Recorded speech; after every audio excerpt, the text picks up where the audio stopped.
नमस्कार, स्वागत है आपका खबर बिहार में। आपके साथ मैं हूं अभिषेक कात्यायन। बुलेटिन की शुरुआत करेंगे सीएम नीतीश कुमार की सीधी बात से। मुख्यमंत्री नीतीश कुमार ने दरभंगा में हुई हत्या के मसले पर अपना रुख साफ कर दिया है। सीएम ने कहा कि हत्या जमीन विवाद की वजह से हुई और कुछ लोग उसे जानबूझकर राजनीतिक रंग देने में जुट गए, लेकिन वो बांटने वाली राजदाश्त नहीं करेंगे। कौन बिगाड़ रहा है बिहार में माहौल? सीएम ने फिर दिए सख्ती के संकेत। दरभंगा भागलपुर पर सियासत क्यों? बांटने वाली राजनीति बर्दाश्त नहीं। पटना के श्री कृष्ण मेमोरियल हॉल में कांग्रेस के पूर्व प्रदेश अध्यक्ष और जेडीयू के नेता अशोक चौधरी ने युवा सम्मेलन का आयोजन किया था। कार्यक्रम में मुख्यमंत्री नीतीश कुमार भी शामिल हुए, लेकिन जब सीएम बोलने लगे तो उन्होंने भागलपुर से लेकर दरभंगा तक हर मसले पर सरकार का रुख साफ कर दिया। मुख्यमंत्री ने साफ कहा कि कुछ लोग राज्य का माहौल बिगाड़ना चाहते हैं। लोग एक दूसरे के खिलाफ, एक दूसरे के धर्म के खिलाफ कुछ अनाप शनाप लिखकर समाज में तनाव पैदा करना चाहते हैं। हम लोग इन चीजों से कोई समझौता नहीं करते। जैसे भ्रष्टाचार से कोई समझौता नहीं कह रहे, हमने तो यही कहा था जो एक प्रेम का वातावरण है, कम्युनल हार्मोनी को बिगाड़ने की कोशिश होगी, उसको भी हम बर्दाश्त नहीं कर सकते। अच्छी तरह ध्यान दीजिए। दरभंगा में मोदी चौक के मसले पर मुख्यमंत्री ने उप मुख्यमंत्री सुशील कुमार मोदी की राह ली। उन्होंने साफ कहा कि हत्या जमीन विवाद की वजह से हुई और पीएम मोदी का नाम जुड़ा होने की वजह से कुछ लोगों ने उसे सांप्रदायिक रंग देने की कोशिश की। इस समाज में क्या क्या बातें प्रचारित होती। अभी दरभंगा जिला में एक घटना हुई, जमीन के झगड़े के कारण मर्डर हो गया। अब उसी में से किसी ने शुरू कर दिया कि मोदी जी के नाम से चौक बनाया है इसलिए उसको मार दिया। हमने डीजीपी से पूछा, कहा कि नहीं साहब,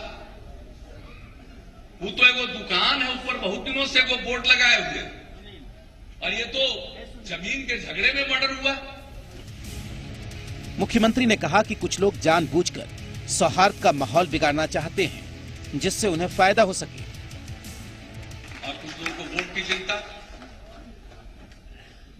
आग लगवा दो, झंझट करवा दो, ऐसा माहौल पैदा कर दो कि इतना टकराव हो जाए कि लोग विकास के काम को भूल जाएं, वो पृष्ठभूमि में चला जाए और तनाव के माहौल में लोगों का वोट हासिल कर लो। वोट हासिल करने के बाद क्या करो? सत्ता पर कब्जा करो, और सत्ता पर कब्जा करने के बाद क्या करो? सेवा नहीं करो, मेवा खाओ। दरभंगा और भागलपुर की घटना को लेकर एक तरफ विपक्ष सरकार पर हमलावर है, तो दूसरी तरफ मुख्यमंत्री ने साफ कर दिया है कि चाहे भ्रष्टाचार हो या फिर सांप्रदायिकता, दोनों उन्हें बिल्कुल बर्दाश्त नहीं। शैलेंद्र कुमार, जी मीडिया, पटना। सीएम नीतीश कुमार की सीधी बात पर सियासत शुरू हो गई है। आरजेडी ने कहा कि अगर सीएम को भागलपुर और दरभंगा की घटना पर अफसोस है तो वो दोनों केंद्रीय मंत्रियों के इस्तीफे की मांग करें। वहीं बीजेपी ने कहा कि बीजेपी और जेडीयू का एजेंडा अलग अलग है। बीजेपी का जेडीयू से गठबंधन हुआ है, मर्जर नहीं। जबकि जेडीयू ने दोहराया कि वो अपने एजेंडे से किसी भी कीमत पर समझौता नहीं करेगा। भागलपुर मामले में जो प्राथमिकी दर्ज की गई है उसके दफा इतने कमजोर हैं, उस पर आपत्ति है हम लोगों को कि भाई आप एक जगह देशद्रोह के मामले में दूसरे को बंद करते हैं कड़े दफा में, और वो जो इतना संगीन मामला पैदा किया, जो वातावरण को उन्होंने खराब किया, जो स्थितियां पैदा हुई, और फिर डीजीपी का अलग रिपोर्ट होता है, बीजेपी अलग हंगामा करते हैं। तो ठीक है, मुख्यमंत्री जी को हम लोग ये चाहेंगे कि दफाओं में जो कमजोरी आई है उसमें क्रूरतम दफा में, क्योंकि देखिए ये नफरत फैलाने का, देश को, राज्य को जलाने का वातावरण, बिहार में हार से चिंतित बीजेपी ये नफरत का जो वातावरण बना रहा है वो देशद्रोह का मामला बनता है। इसलिए कड़े दफा में हो प्राथमिकी, फॉर्मेलिटी नहीं। देखिए, बीजेपी जहां है वहां पूरी तरह संयमित है और मुख्यमंत्री जी जहां है वहां भी पूरी तरह संयमित हैं, और हम लोगों का गठबंधन जो है बिहार के विकास के लिए हुआ है। पार्टी के एजेंडा को और पार्टी के संविधान को न जदयू मर्ज करने वाली है बीजेपी में, न बीजेपी मर्ज करने वाली है जदयू में।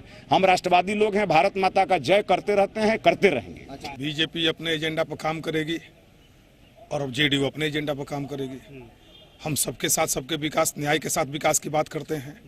यह धर्मनिरपेक्ष देश है, इसमें सभी लोगों का रहने का अधिकार है। और एनडीए गठबंधन पहले भी सरकार चलाई है, आज भी सरकार चली है। हमारा जो काम है, हम अपने काम करते रहेंगे, हम अपने रास्ते पर चलेंगे, न्याय के साथ विकास करेंगे और बिहार में कानून का राज है और कानून का राज रहेगा।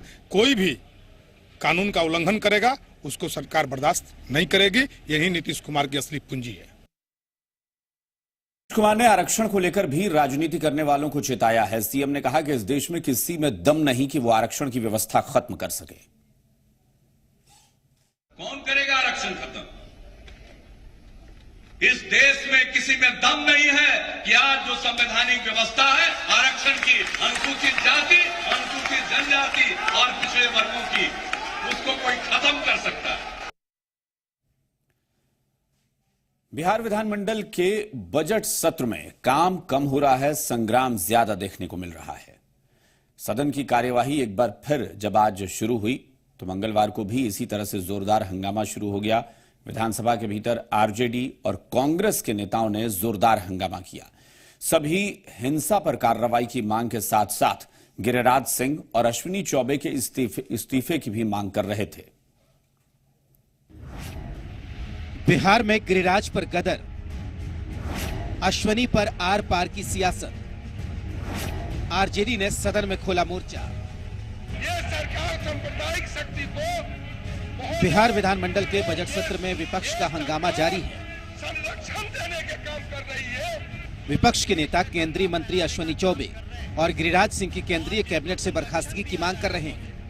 यही नहीं, राबड़ी देवी तो यहां तक कह रही हैं कि आरजेडी के कार्यकर्ता इन दोनों मंत्रियों का पूरे प्रदेश भर में विरोध करेंगे। बाहुबली लोग है, वो लोग बाहुबली लोग है।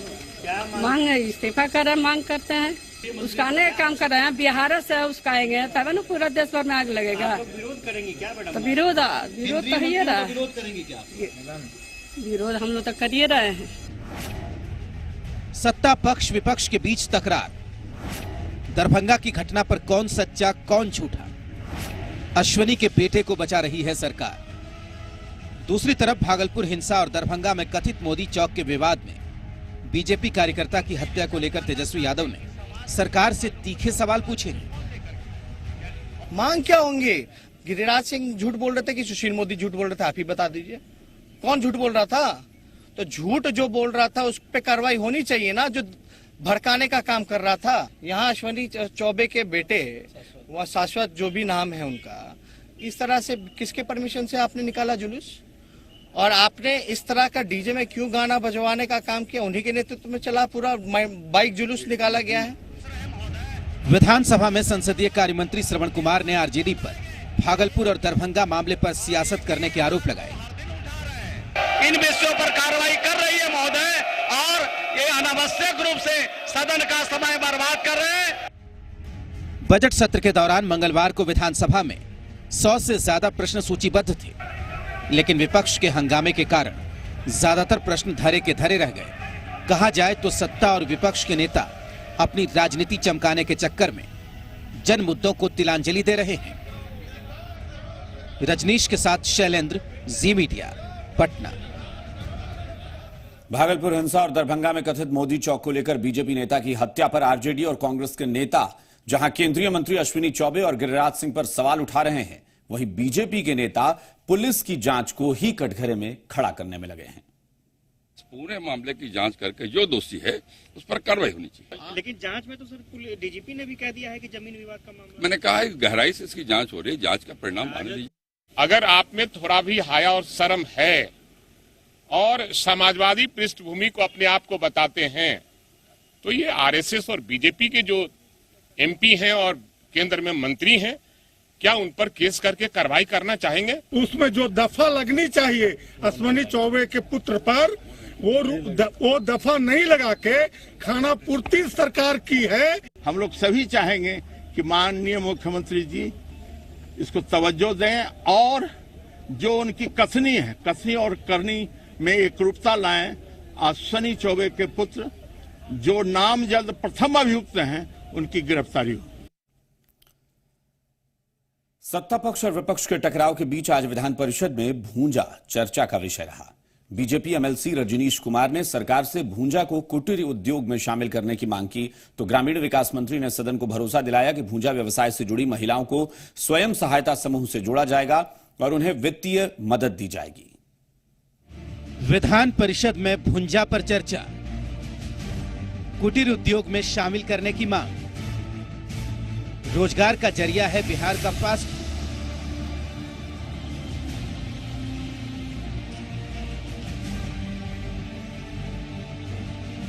चाय पर चर्चा तो आपने खूब सुनी होगी, लेकिन विधान परिषद में आज भूंजा पर चर्चा हुई। बीजेपी के विधान पार्षद रजनीश कुमार ने विधान परिषद में भूंजा का मुद्दा उठाया। विधान पार्षद ने मांग की कि ग्रामीण इलाकों में भूंजा उद्योग में लगे लोगों की मदद की जाए, साथ ही भूंजा को कुटीर उद्योग का दर्जा मिले। सरकार ने कहा है कि इसे हम कुटीर उद्योग का दर्जा देंगे और ग्रामीण विकास मंत्री सदन में थे, उन्होंने भी कहा कि हम इसे स्वयं सहायता समूह के अंतर्गत इसको जोड़ करके और इसको वित्त पोषित करेंगे और इसको विकास का काम करेंगे। ध्यानाकर्षण में जब भूंजा के बारे में सवाल किया गया तो कई पार्षदों ने इसका समर्थन किया। सदस्यों की मांग को देखते हुए प्रभारी मंत्री ने भूंजा उद्योग से जुड़ी महिलाओं को वित्तीय मदद देने का भरोसा दिलाया। सदन में मंत्री जी ने कहा कि महिलाओं को स्वयं सहायता समूह से जोड़ा जाएगा और उनकी मदद की जाएगी। हालांकि भूंजा को कुटीर उद्योग में शामिल करने की मांग स्वीकार नहीं की गई। लोग घर में अपने भी भूंज लेते हैं, लेकिन जो अगर गरीबी रेखा के नीचे जो लोग ये अगर लेबर क्लास के लोग ये भूंजा भूंजते हैं और ग्रामीण लोग जाकर उसमें भूंजा भुजवाते हैं, लेकिन उसको कुटीर उद्योग का जो है अभी उसको दर्जा नहीं दिया गया है। सियासत में चाय चर्चा के केंद्र में आने में कई बार कामयाब रही, लेकिन वो भूंजा जिसके बगैर चाय की प्याली भी पूरा मजा नहीं दे पाती, अपने बेमिसाल स्वाद के बावजूद पिछड़ गया। अब लगता है जल्द ही भूंजा उद्योग से जुड़े लोगों को भी पूरी सरकारी मदद मिल पाएगी। शैलेंद्र, जी मीडिया, पटना। और अब बात स्पेशल सियासत की। बिहार को विशेष राज्य के दर्जे की मांग एक बार फिर गरमाने लगी है। सीएम नीतीश कुमार ने सोमवार को सभी दलों से इस मामले में एकजुट होने की अपील की थी, लेकिन जेडीयू के इस अभियान से बीजेपी ने ही खुद को अलग कर लिया। वहीं आरजेडी ने इस मुद्दे पर सीएम नीतीश कुमार पर निशाना साधा है। स्टेट को स्पेशल स्टेटस पर स्पेशल सियासत। जेडीयू ने फिर दोहराई विशेष दर्जे की मांग। बीजेपी ने कहा हम दोनों हैं अलग अलग। बिहार को स्पेशल स्टेटस पर सियासत फिर तेज हो गई है। जेडीयू ने मांग को जायज बताते हुए केंद्र से जल्द विचार करने को कहा है, तो बीजेपी ने मामले में सुर मिलाने से इनकार कर दिया है और नियमों की दुहाई देते हुए कहा कि स्पेशल स्टेटस की बजाय स्पेशल पैकेज पर जोर होना चाहिए। जब से हमारा विशेष राज्य के दर्जा की मांग हम लोगों ने रखा है, तब से उस बात पर हम कायम हैं और यूपीए सरकार से लेकर के एनडीए सरकार तक को हम लोगों ने अपनी व्यथा, अपनी बात रखने का काम किया और पूरे मजबूती के साथ कि विशेष राज्य का दर्जा मिलने के लिए हम सब हर तरह से सक्षम है। जो राज्यों को मदद करने के लिए जो भी जिस भी तरह की जरूरत होगी मुख्यमंत्री को, भारतीय जनता पार्टी पूरी तरह से मदद करेगी। इसका नाम में अंतर हो सकता है, नाम में क्या रखा है, हमें मदद की जरूरत चाहिए, चाहे विशेष राज्य का दर्जा कहें या विशेष आर्थिक मदद कहें। आरजेडी ने बोला सीएम नीतीश पर हमला। डबल इंजन को लेकर विपक्ष का तंज। याद दिलाया 1.25 लाख करोड़ का वादा। बीजेपी पर लगाया नीतीश को ठगने का आरोप। स्पेशल स्टेटस को लेकर सियासी तकरार में आरजेडी ने बीजेपी जेडीयू पर हमला बोला। 1.25 लाख करोड़ के पैकेज की केंद्र को याद दिलाते हुए आरजेडी ने कहा कि नीतीश अब खुद को ठगा महसूस कर रहे होंगे। तो नीतीश बाबू जिस नैतिकता का दुहाई देकर के बीजेपी में गए, डबल इंजन की सरकार केंद्र में हमारा, बिहार में हमारा, तो मेरे कहने का मतलब है आशाएं करें, लेकिन जब अविश्वास का प्रस्ताव आया है सदन में, इस मुद्दे पर तो नीतीश बाबू को साथ होना चाहिए। बिहार में विशेष राज्य के दर्जे की मांग राजनीति का एक मुद्दा बन गया लगता है। विपक्ष लगातार नीतीश कुमार पर टीडीपी की तरह कड़ा फैसला करने का दबाव बना रहा है। तो जेडीयू भी इस मुद्दे को फिर से हवा देने लगी है, जबकि बीजेपी ने इससे साफ किनारा कर लिया है। सहयोगी शैलेंद्र के साथ नवजीत, जी मीडिया, पटना। केंद्रीय मंत्री रामविलास पासवान ने कांग्रेस पर जमकर हमला बोला है। पासवान ने कहा कि देश में प्रधानमंत्री पद की कोई वैकेंसी नहीं है, नरेंद्र मोदी ही प्रधानमंत्री रहेंगे और एनडीए मजबूत है और मजबूत रहेगा। जहां तक एनडीए का सवाल है, एनडीए इंटैक्ट है, इंटैक्ट रहेगा। कहीं कोई लोजपा के संबंध में कहता है, लिखता है, दिस इज अनथिंकेबल। ये नहीं कि नहीं जाएंगे, नहीं जाएंगे, अनथिंकेबल।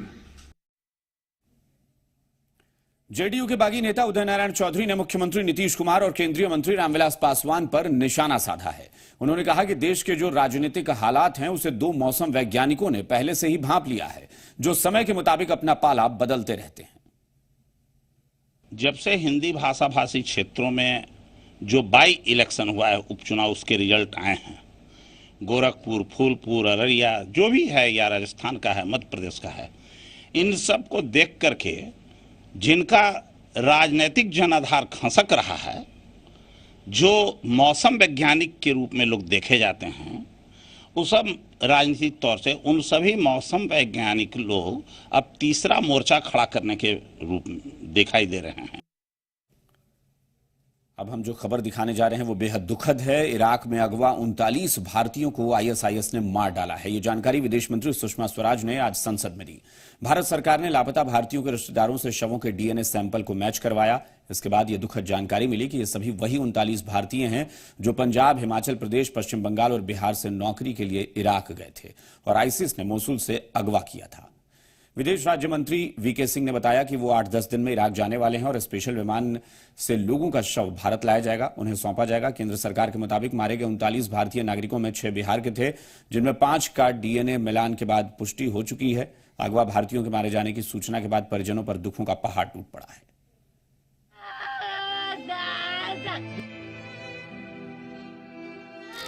विद्याभूषण की पत्नी की आंखों के आंसू थमने का नाम नहीं ले रहे। जो आखिरी उम्मीद बची थी वो भी आज टूट गई। इराक में 39 लोगों की मौत की पुष्टि के बाद सीवान जिले के सासारा गांव में मातम पसरा हुआ है। इस गांव के विद्याभूषण और संतोष 2011 में रोजी रोटी के लिए इराक गए थे। तब से वो अपने घर नहीं आए और आखिर में परिजनों को दुखद खबर मिली। इस तरह क्या हुआ? ये पूरा मामला आपसे कोई बात हुई बीच में कोई बात हुई आपसे? अरे बाप रे, कब से बात हुआ? अरे बाप रे, अरे दादा रे, बीच में कब बात हुई आपसे? काम के लिए इराक गए भारतीय 2014 से गायब थे, लेकिन सरकार को इनके जिंदा होने या मौत होने के प्रमाण नहीं मिल रहे थे, जिससे परिजनों के लिए ये 4 साल सदमे वाले रहे। 2014 से लापता की खबर आ रही है, उस बीच में आपने सरकार से कुछ कहा और क्या क्या मांगे किया? बहुत कुछ कहा सर, बहुत कुछ कहा। सरकार से क्या कुछ कहा आपने वहाँ? मैंने बोला कि सर किसी उपाय से उनको बुलवाइए, हम तक और कुछ भूखे नहीं हैं।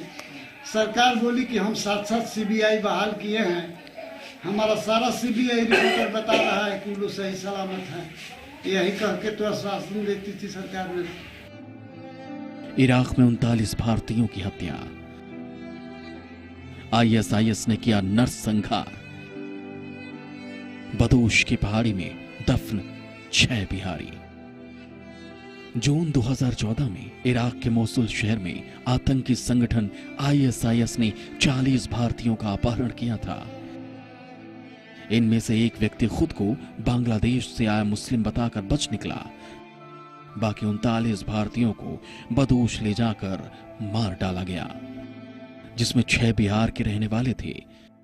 विदेश मंत्री सुषमा स्वराज ने भरोसा दिलाया कि सारे शव परिजनों को सौंपे जाएंगे।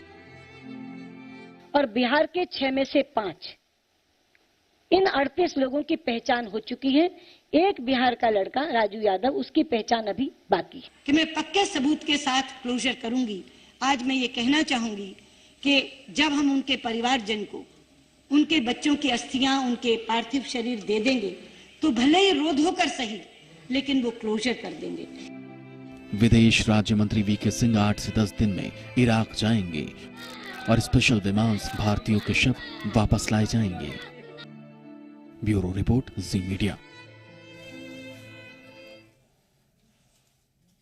बिहार में पुलिस जमीन विवाद से जुड़े मामलों को फिर से सुलझाएगी। कुछ साल पहले जमीन विवाद से जुड़े मामलों से पुलिस को अलग कर दिया गया था, लेकिन अब पुलिस को सप्ताह में एक दिन जमीन विवाद से जुड़े मामलों को सुलझाने का अधिकार दिया गया है। पुलिस को मिले इस अधिकार पर बिहार में सियासत शुरू हो गई है। आरजेडी का मानना है कि इससे पुलिस अवैध तरीके से पैसे कमाएगी, जबकि जेडीयू बीजेपी ने इस फैसले का स्वागत किया है। पुलिस संगठन को एक और बेजा इस्तेमाल करने का, पब्लिक को, आम लोगों को परेशान करने का एक और हथियार सौंप रही है सरकार। हमको नहीं लगता है कि सिविल एडमिनिस्ट्रेशन का काम, हमको नहीं लगता है रेवेन्यू एडमिनिस्ट्रेशन का काम पुलिस को मिलनी चाहिए। ये रिजल्ट बहुत ही खराब आएगा। असल में आरजेडी को लोगों को अवैध पैसे पर ज्यादा नजर रहता है, क्योंकि बुनियाद उनका वही है। सवाल अवैध पैसा कमाने का नहीं, सवाल जो छोटे छोटे गांव गरीब हैं, जो कट्ठा 2 कट्ठा 4 कट्ठा 10 धूर के लिए हत्या हो जा रहा है, विवाद खड़ा हो जा रहा है, उन गरीबों को अगर बिहार के प्रशासन और पुलिस नहीं सुनेगी तो सब कोई चीफ जस्टिस के यहाँ अपना अपील लेके थोड़ी डायरेक्ट जाएगा। अच्छा प्रयास है, क्योंकि लोग तो पुलिस के यहाँ पहुँचते हैं, तो पुलिस सीधे हाथ उठा दे कि हमसे नहीं होगा, तो ये फिर मामला बढ़ता जाता है और कई तरह से घटनाएं घट जाती है। तो उस घटनाओं से रोकने के लिए अगर इस तरह का फैसला लिया गया है तो ये स्वागत योग्य है। और अब बात बदलते बिहार की। सरकार की कोशिशों का नतीजा है कि राज्य तेजी से खुले में शौच से मुक्त की ओर बढ़ रहा है। मोतिहारी में गरीब महिलाएं अपने मवेशी बेचकर शौचालय का निर्माण करा रही हैं। ये है मोतिहारी जिले का फेनहारा प्रखंड का खान पिपरा गांव, जहां की महिलाएं स्वच्छता अभियान के तहत अपने गांव को खुले में शौच से मुक्त करने के लिए जुटी हुई हैं। शौचालय निर्माण के लिए गांव की महिलाएं अपनी बकरी बेचकर प्राप्त धनराशि का इस्तेमाल शौचालय निर्माण में कर रही हैं। गांव की शांति देवी एक मिसाल बनकर सामने आई है, जिन्होंने बकरी बेचने के बाद जब पैसे की कमी हुई तो कर्ज लेकर घर में शौचालय का निर्माण कराया। बकरी बेच के शौचालय बनैली, बड़ा दिक्कत रहा घर के में बुनी के जहा जूरी के सब दिक्कत रहा, बाहर भीतर जा रही है तो लोग जा रहे तो खराब हो जा रही है। शांति देवी के शौचालय निर्माण के जज्बे को देखकर गांव की अन्य महिलाएं भी बिना प्रोत्साहन राशि के ही शौचालय के निर्माण कार्य में जुटी हैं। श्रद्धा कोयलक मन में से हाँ हमने को शौचालय बनने के चाहिए तो दिन को हमने अपना घर में हमने अंगना में बना लेनी है। देखा है से परोसा हमने के लगे में बनाएला। उन्होंने महिला मन में ठानी कि हाँ हम जीविका से जुड़ी हैं, जीविका से कुछ लोन लेकर और बकरी बेच के भी वो शौचालय बनाई है। उनको देख के भी कुछ महिला उनको प्रेरणा आई कि भाई वो महिला बनाई है, अच्छा काम है। बरसात के दिनों में हमको बाहर जाने में बहुत ज़्यादा तकलीफ होती है और बीमारी भी होती है बाहर जाने से। इस चलते वो महिला क्या किए कि अपनी बकरी बेचकर और शौचालय के निर्माण कराई। उनको देखा इसकी भी बहुत ऐसा महिला है कि वो भी अपना निर्माण कराई है। बहरहाल शांति देवी की कोशिश और जज्बे से पूरा गांव प्रभावित है और उम्मीद है कि ये गांव जल्द ही खुले में शौच से मुक्त हो जाएगा। पंकज कुमार, जी मीडिया, मोतिहारी। इन्हीं खबरों के साथ खबर बिहार में